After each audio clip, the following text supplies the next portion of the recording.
सूरत पूर्व केंद्रीय मंत्री स्मृति ईरानी का सूरत दौरा। बीजेपी ऑफिस में प्रेस कॉन्फ्रेंस। केंद्र सरकार के बजट को लेकर आयोजित लोगों के लिए बने बजट के बारे में जानकारी दी। पूर्व केंद्रीय मंत्री स्मृति ईरानी का बयान, यह प्रोग्रेसिव इंडिया का बजट है। आज प्रोफेशनल्स मौजूद थे और बजट पर चर्चा की। पीएम मोदी को बधाई दी गई। नागरिकों ने पीएम मोदी की तारीफ की। पीएम मोदी ने देश की ताकत बढ़ाने वाला बजट पेश किया। बजट में बायो फार्मा का जिक्र हुआ। बायो फार्मा पावर के लिए 10,000 करोड़ के बजट का ऐलान किया गया। बजट से सूरत का खास एमएसएमई सेक्टर फला फूला है। बजट में एमएसएमई सेक्टर के लिए जरूरी मुद्दे शामिल थे। भारत सरकार ने इलेक्ट्रॉनिक्स मैन्युफैक्चरिंग पर ध्यान दिया, जिसे नागरिकों ने माना। साल 2014 के मुकाबले आज यह 37 बिलियन है। डेवलपमेंट की बात हो रही है। बजट में मैन्युफैक्चरिंग, बायो फार्मा और इलेक्ट्रॉनिक्स समेत कई चीजों का प्रोविजन किया गया है। सोशल मीडिया इन्फ्लुएंसर, प्रधानमंत्री के योगदान पर चर्चा। पीएम मोदी ने स्वतंत्रता दिवस पर जीएसटी समेत 350 सुधारों की घोषणा की। पीएम मोदी ने टेक्सटाइल पार्क की घोषणा की। इससे व्यापार के लिए नई उम्मीद की किरण जगी है।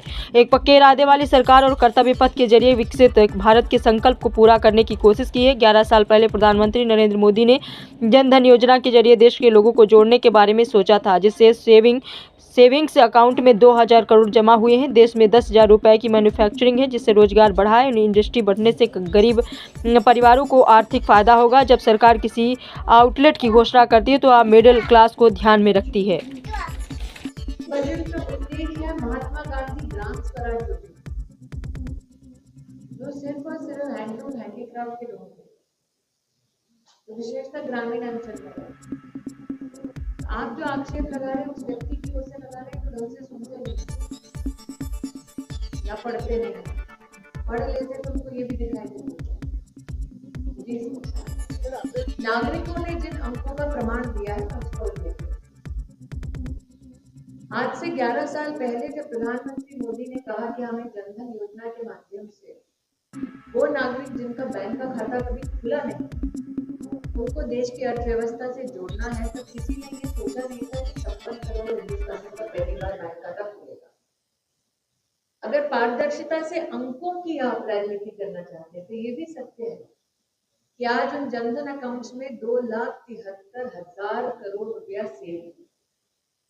अगर अंकों की बात करते हैं और देश की अर्थव्यवस्था में नागरिक के सामर्थ्य की बात करते हैं, मैं इसीलिए आपको इन्वेस्टमेंट कहीं ना कहीं इस बात से भी प्रफुल्लित होती है जब नागरिक की अर्निंग या स्पेंडिंग कैपेसिटी बढ़ती है। उसका प्रमाण नागरिक ने कैसे दिया, मैं आपको वो बता दूं। यूपीआई आज विश्व की सबसे बड़ी real time payment transaction platform बनती है।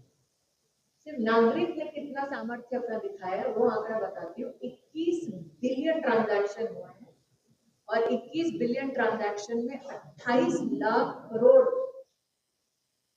देश के नागरिकों ने इस सिस्टम से किया।